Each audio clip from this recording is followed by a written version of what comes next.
And now, Barb Adams. Welcome back, everyone. You're listening to America Now. I'm Barb Adams. Thanks so much for joining me for this hour of the show. If you're just tuning in, glad to have you. And remember, you can listen to this or any of my shows in their entirety in the archives and the podcasts. Well, here we are in January 2016, and with a new year comes renewed hopes. For many, this may mean seeking a new career job.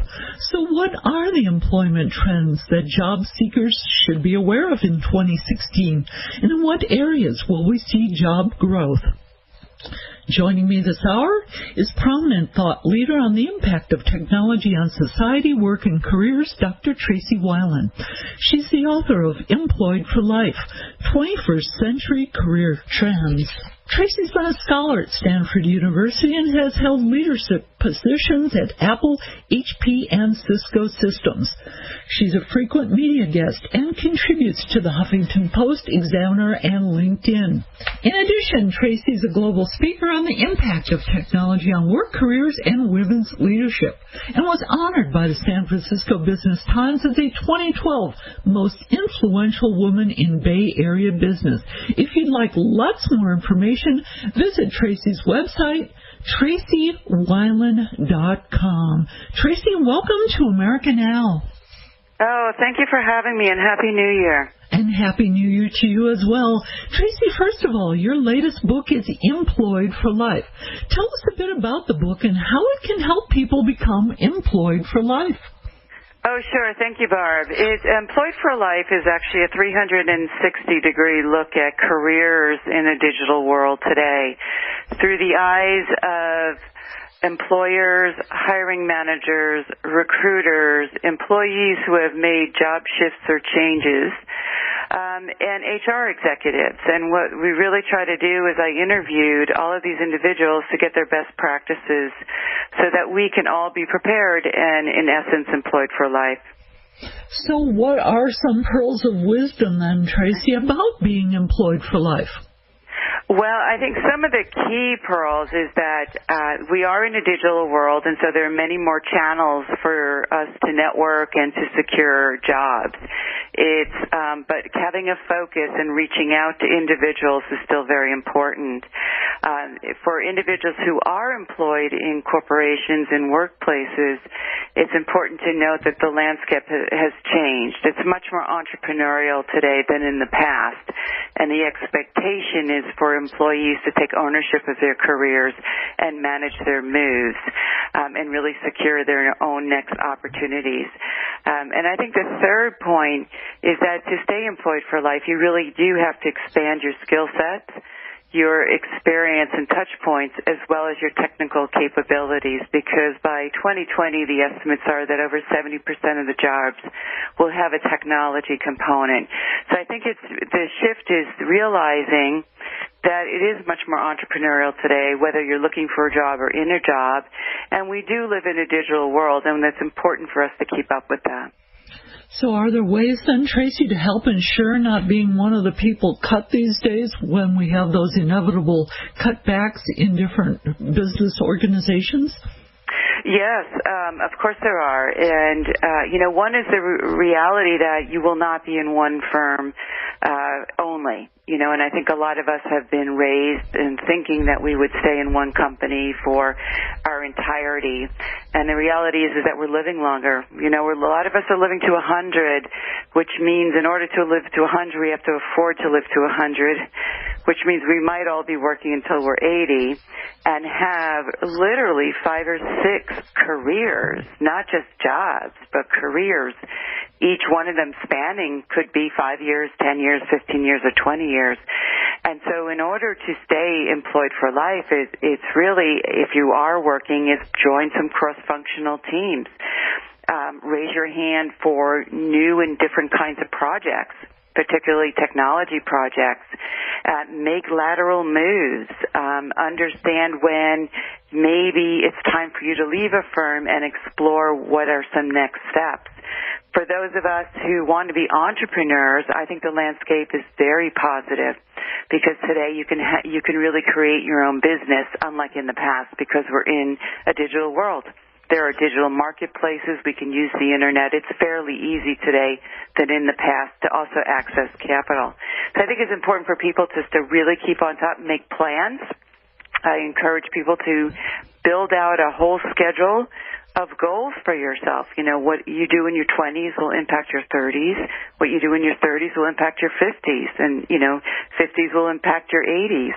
And it's important for each of us to plan, maybe perhaps more so than in the past.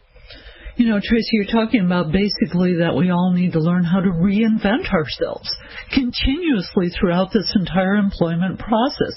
But when you're talking about being an entrepreneur, especially being self-employed, is there really a lot of security in that?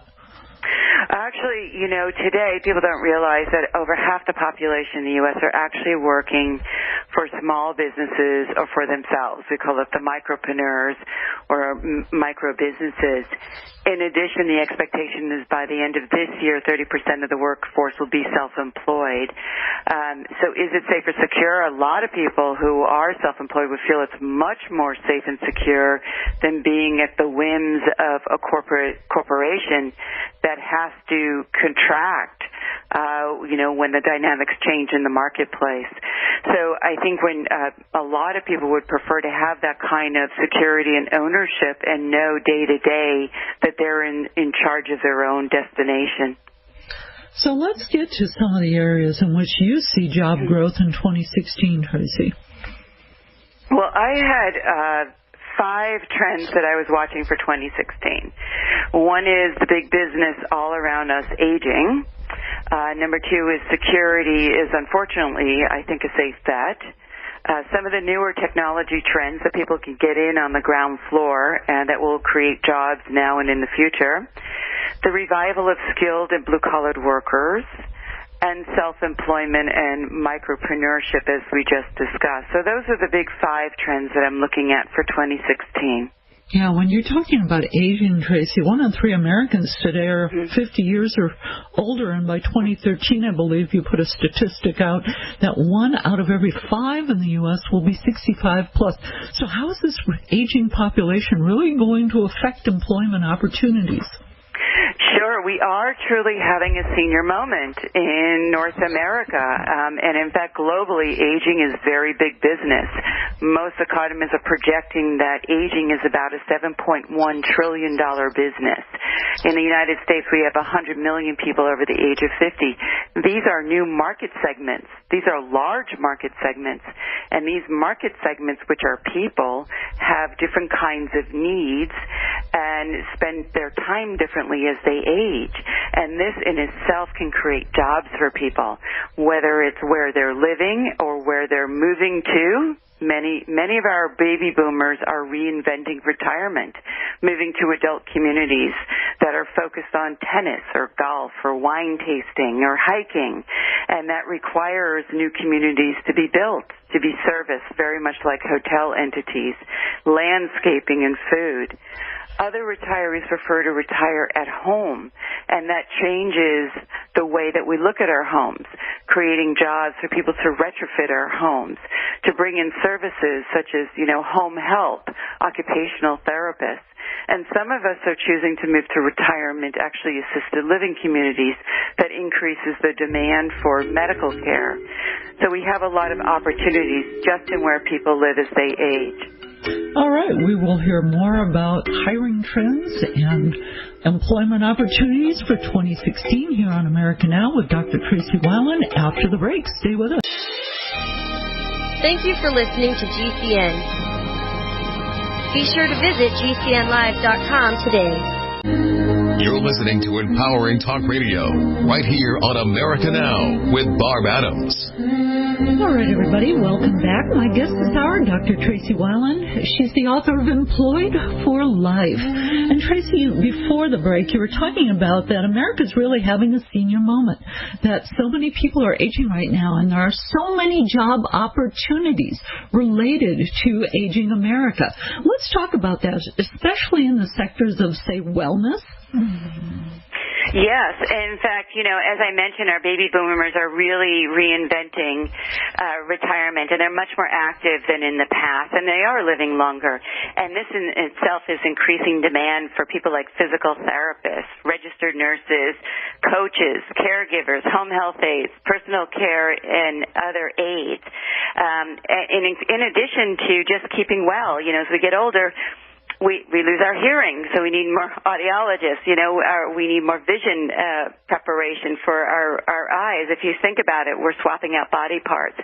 All of this creates jobs. And what I think is unique about this horizontal platform, aging, or the senior moment, is that anyone can participate. I have visited retirement communities and adult communities and have seen occupancy rates of over 90%. I've seen waiting lists of 6 years long, and I have seen people working there of all age brackets, 20s, 30s, 40s, 50s, 60s, and 70s. So to me, if you are interested in participating in this new trend, this may be the time to reinvent yourself. I met a woman who was a real estate agent who is now a real estate specialist for retirees. I met another woman who's a financial planner, and now she is a financial planner for retirees. And I met a gentleman who was really a personal trainer in a very competitive city, LA, and reinvented himself as a personal trainer for people with Parkinson's disease and joint issues. So, to me, if you look at the whole landscape of retirement and aging, it is a horizontal category that many people can participate in and create jobs around. Yeah, as you mentioned, Tracey, this is a horizontal platform, and anybody from their 20s all the way up, as you mentioned, through their 70s can be employed in this sector. However, what about those aging Americans, Tracey? Suppose they've been out of the market or they've retired, they've had some time off, but they find, as you've mentioned, they're not really ready for retirement yet. They need an income. So what advice would you have for seniors who want to find employment? Oh, sure. So, again, the retirees, the baby boomers, have been very creative about their approach to retirement. In some cases, some have moved back in with their children to save money, and then also found part-time jobs. In a digital economy, I've met a lot of retirees who are actually participating with Uber, Airbnb. Uber is sharing their cars and driving. Airbnb, which is where you're renting out a room in your house.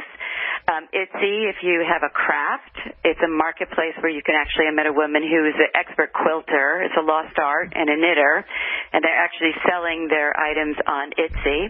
I've seen whole senior communities participating and creating businesses around some of these lost arts. I've met retirees who are actually taking RVs and traveling across the country and then swapping work for board, room and board at different kinds of hiking or national landmarks. And or reinventing themselves as, in the services, whether it's child care or pet sitting or doing a variety of activities. And then there's also people who are buying into franchises. One of the most popular franchises today is actually the home services. You may have heard of Visiting Angels or Home Watch. These are franchises because we need more and more people for companionship and to visit with people who are homebound, who are aging. So there's a lot of ways that you can reinvent yourself as you get older into new places. And a few others would be consulting. And I met a lot of retirees have gone into sales and also into retail. Yeah. And as far as those who have maybe been out of the job market for a while, Tracey, would you recommend maybe they start back even by volunteering or mentoring and then hopefully translate that into a paid position? Sure. I have met people who have been out of the workforce and who have volunteered. In fact, a gentleman comes to mind because he's out of the workforce, and he volunteered at a hospital in information technology. And he felt through volunteering he would get himself back informed about technology because it changes so fast. At the same time, people could see that he was a hard worker and a reliable worker. And when the next spot opened, obviously he was a shoo-in. So that is a strategy that he has used. Others also I would encourage go to contract, staffing firms. If that was actually an approach that I took when I needed to learn quickly how to use technology, is I joined a lot of staffing firms so I could get contract work and get rotated through companies, learn the technology, and then find a good fit.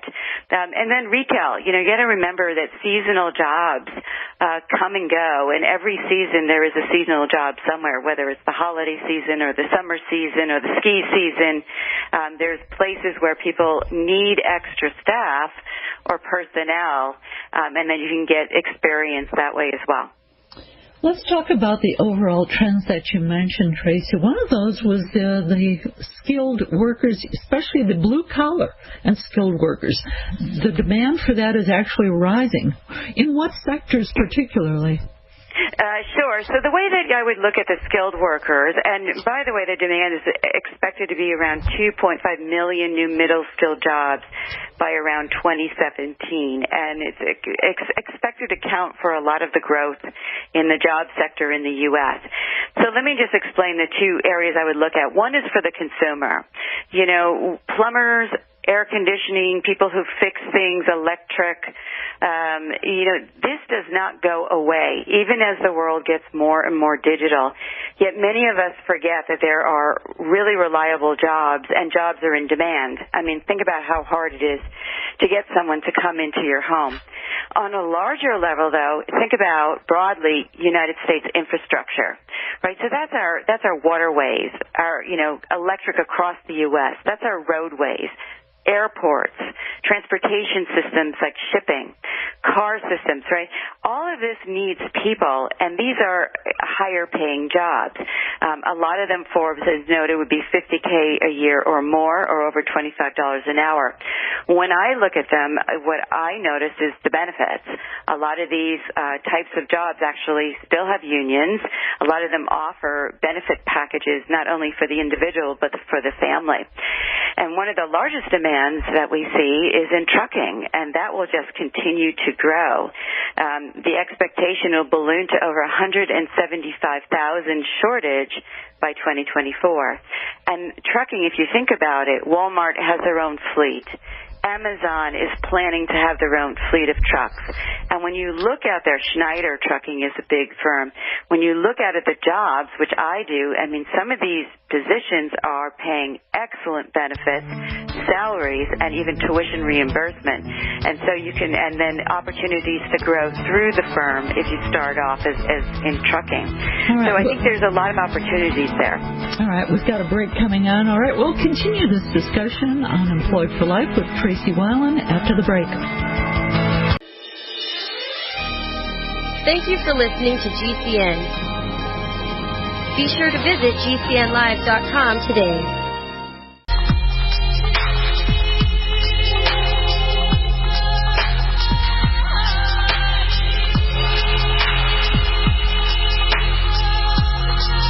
Hi, it's John Dow Jr., author of the book Heroes, Mentors, and Friends. And you're listening to my hero, mentor, and friend, Barb Adams, on America Now. All right, everyone. Dr. Tracey Wilen joins me this hour, and we're talking Employed for Life, 21st century career trends. And Tracey, you were mentioning, many of these are blue-collar and skilled jobs, and especially trucking. But when I was listening to many of the positions you were naming, like trucking or, locomotive engineers, electricians, people along those lines, many of those traditionally are for males, or at least have been.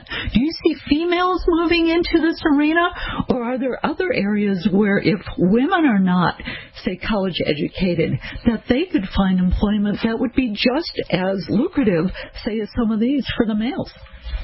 Oh, that's an interesting question, Barb. Number one, I think the role definition has really changed over the years. I think a lot of us do look at some of these positions as being only for men, but quite frankly, unless it's, really heavy lifting, there are many women who are participating in a number of these. I've seen subway drivers and bus drivers and truck drivers.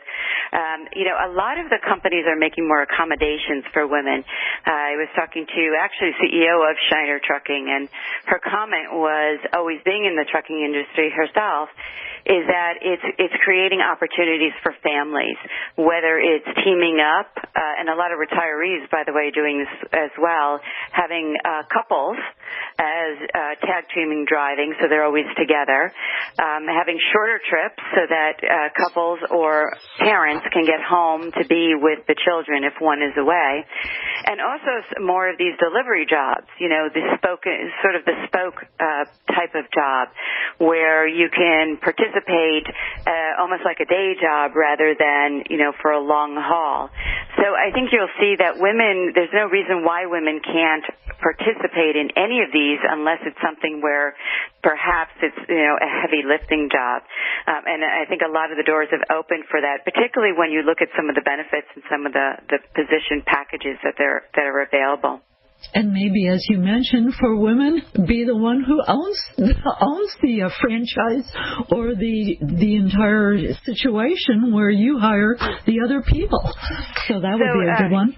Yes, and I think that's a great point, Barb. Franchising is very popular among women, and it was interesting in my research. I found it's really the age 30 and up women who are owning franchises. I just had an opportunity to meet a woman who bought into Got Junk, which is a huge franchise now out by me in the Bay Area. She bought in when it was just being incubated, and then, grew it, and now she is over many franchises. And for those who don't know what Gut Junk is, it's just basically deploying people to go pick up junk off your driveway and bring them to the garbage depots. Just to clarify on franchising, I like franchising because a lot of us want to have that business ownership. We want to have our skin in the game and own something, but we're not creative enough perhaps to create a startup like myself. A franchise is a way that you can actually buy into an existing firm. I think a lot of people know is the food franchises such as the McDonald's and Subways, and those are quite expensive. But there are many other franchises. A lot of women have migrated to the physical fitness types of franchises. I see a lot of women who are looking at a lot of the home services, the cleaning services, and the food services. So this is a great area for people to look at because you can get in actually as low as $500, or it could be very expensive, like owning a McDonald's franchise. And they give you the operation background, right? They help you with the marketing. They help you with the operations, the locations. And I think this is exciting for a lot of people who've always dreamed about having their own business but just couldn't think of one. Yeah, and isn't entrepreneurs.com out there that kind of has a list of all these different types of franchises out there? So if you really are interested, you can check it out and see how much it would cost you to get into something like that, and if you're even interested. Yes, in fact, Entrepreneur Magazine just came out in January with their jumbo issue, which lists all of the entrepreneur and franchises out there, and they rate and rank them on cost, on reliability, on a number of factors so that people can really understand what it is about franchising. I would also encourage people to talk to people who are running or owning a franchise and what it takes to do that versus being an independent, a consultant or developing your own business. Right. Now, how would that differ from, say, being a micropreneur? So a micropreneur is really someone who is create their own careers. Sometimes we call it a portfolio career. So you might have a number of things that you're skilled at. You might be an author, but you also might be a part-time computer program and a part-time graphic artist. And you bundle a lot of these activities where you get jobs, part-time jobs, freelance jobs, and you bundle it and you can actually make a career for yourself.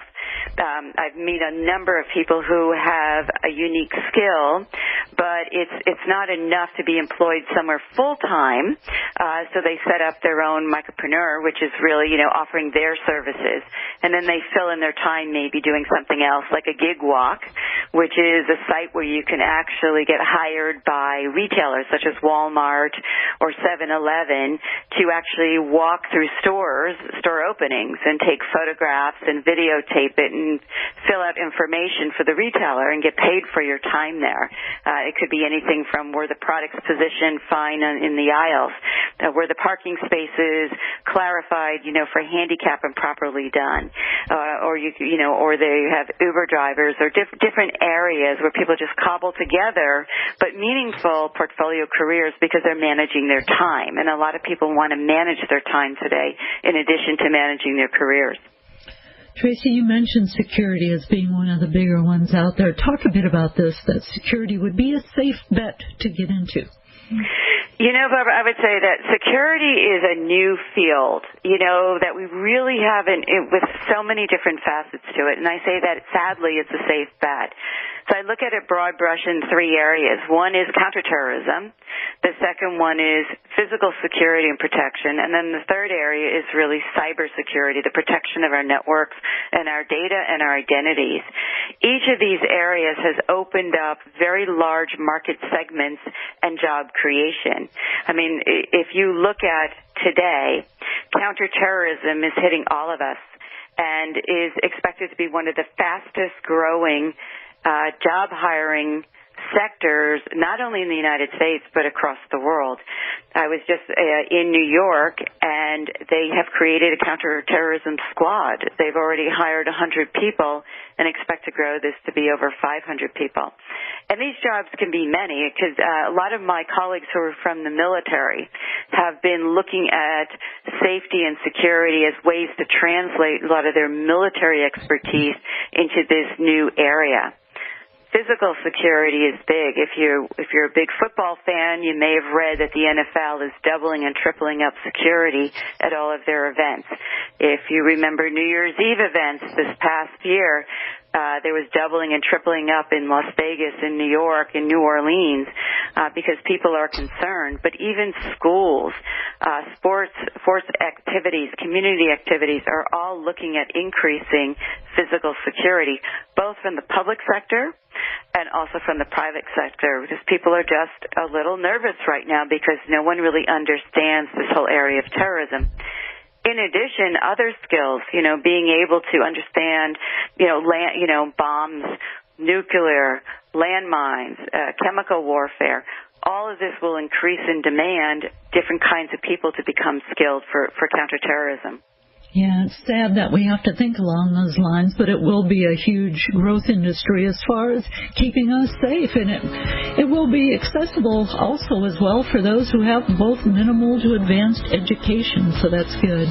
All right, stay with me. More to come here on America Now with Dr. Tracey Wilen. You're listening to Empowering Talk Radio, right here on America Now with Barb Adams. All right, everybody, welcome back. We're learning how to be employed for life with my guest, Dr. Tracey Wilen. She's the author of Employed for Life, 21st Century Career Trends. And Tracey, with things changing so dramatically, going digital in this world, and virtual, and AI coming on so big, where do you see trendy technology taking us? Sure, Barb. And I think for listeners to understand that technology is here to stay. It just continues to evolve. And if we can get in on some of these new trends, early stages, it would benefit us all. In fact, the Consumer Electronics Show is every January, and we hear and can read about and learn about the newest and greatest technology trends. And then once you understand that there are trends, then employment is behind it. So the ones that I'm keeping my eye on for 2016 is, the first one is artificial intelligence.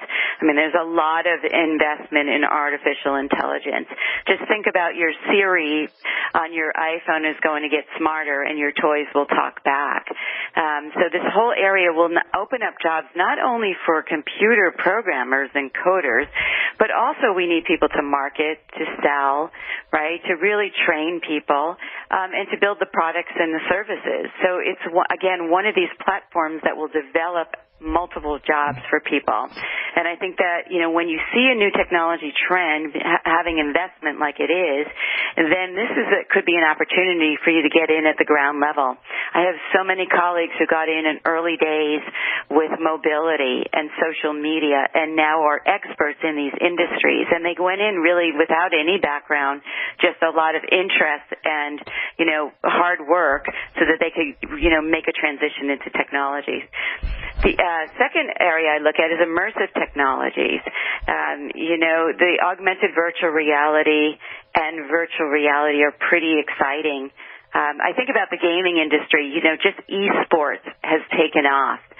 The fact that people are playing immersive games and actually competing against other people playing immersive games, and it is like a sport, pretty much like two sports teams. They have logos and T-shirts.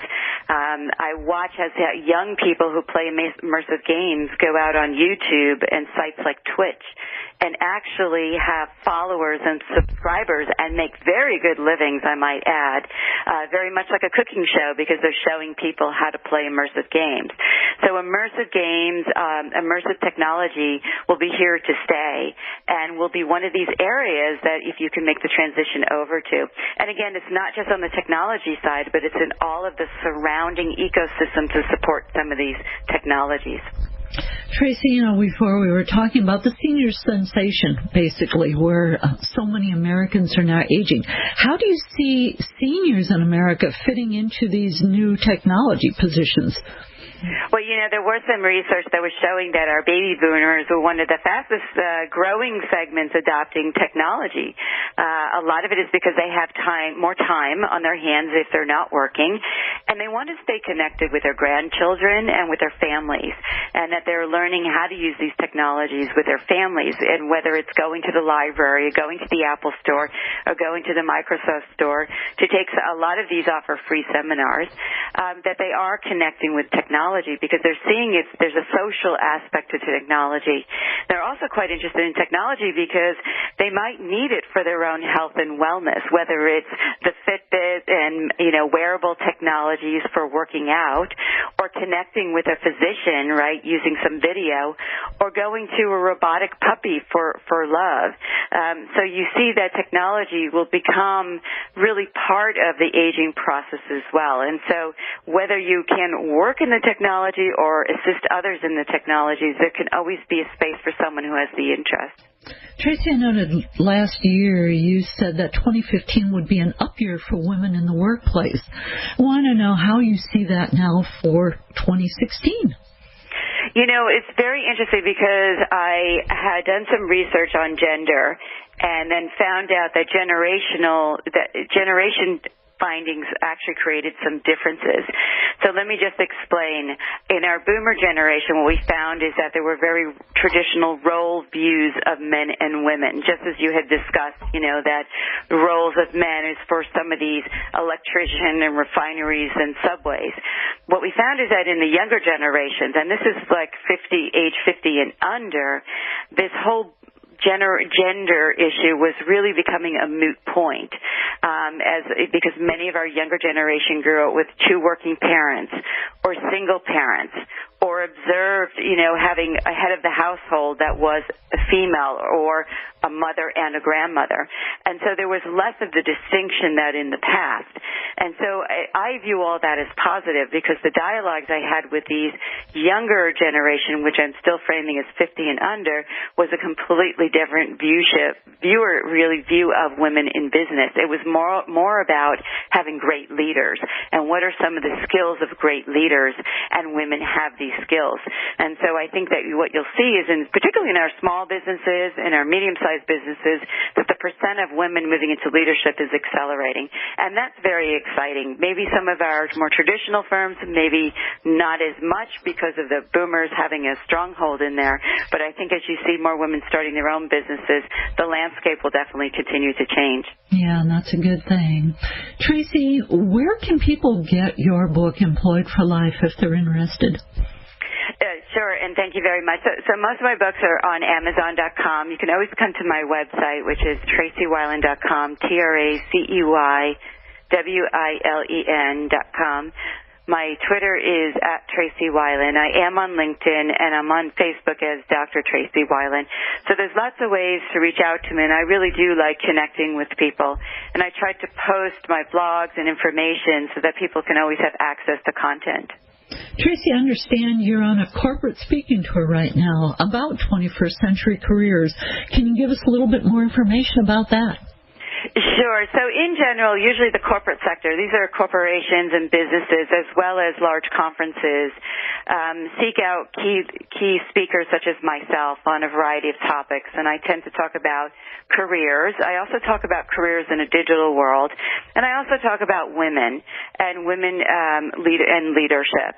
And so I really travel to many places around the world, both here and abroad, and it's really where the conferences are. So I have a number coming up in the winter on the East and Midwest, and then in the spring I have a number in the South and in the West, and I actually have a few in Canada and a few overseas as well. So it's a very exciting way for me to connect with people and also share the research that I've done over the years. Right, and they can get information, I assume, at TraceyWilen.com, correct? That's right. And it's very easy process for me to work with someone if they're looking for a keynote speaker or someone to help them with their workshops, or if coming into companies to be able to help their employees stay employed for life and understand the new landscape at work. Tracey, we've got a little bit of time left here, just under a couple minutes. Would you just give some final thoughts about all of this, especially for those who may be considering reinventing or seeking employment in 2016? Sure. I started actually watching hiring trends for about 5 years now. And I do this because a lot of us have been groomed and raised naturally to look at the traditional organizations for work. That might be the large company or the business down the street from us. But in reality, if you watch and listen to the news and programs such as yours and read the newspapers, you see that there is a variety of trends going on in the world, all of these creating employment. A lot of times the data and the research just doesn't catch up with where the trends are going. So I felt it was important for people to understand this so that you can catch the next wave, so to speak, see where the trends are going, and then start to think about your own careers of where can I evolve myself, reinvent myself, expand my skills, and continue to participate. Because at the end of the day, people like to have ownership of their careers. They want to be employed. They want to have activity in their lives, and they certainly want to be able to support themselves and their family. So this is just something that I do to be able to keep people informed of where employment will continue to be each year. Yeah, and I think the most important point is never give up on yourself. You know, that's the big one. You know, don't see a failure as a failure and a stopping point. Launch yourself from there and never give up. And I think that's the whole point. I think any of us really needs to learn from all of this. Tracey, thank you so much for joining me this evening. I really appreciate it. Again, everyone, the book is Employed for Life, 21st Century Career Trends. Thank you very much.